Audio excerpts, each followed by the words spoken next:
દીકરા, હજુ તારો સમય આવ્યો નથી, પણ નજીક આવી રહ્યો છે. એટલે મારી આ 3 વાત હૃદયમાં ઉતારી લે.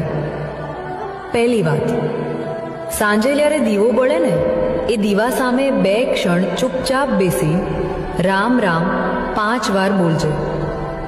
એ પ્રકાશ તારા મનની અંધારીએ રસ્તો બતાવશે. બીજી વાત, જો ઘરમાં કોઈ ભૂખ્યો આવે, માનવી કે પ્રાણી, એને ખાલી હાથ ન મોકલજે. એ એક દયા તારા ભાગ્યની દિશા બદલી દેશે.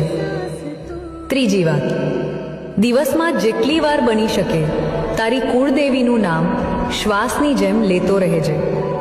નામ લેવાતું રહેશે ને, રક્ષણ આપમેળે થતું રહેશે. દીકરા, તું ચિંતા ન કર. સપના પોતે જ તારી પાસે આવવાનો રસ્તો શોધી લેશે. જય મેલડીમાં રામ રામ.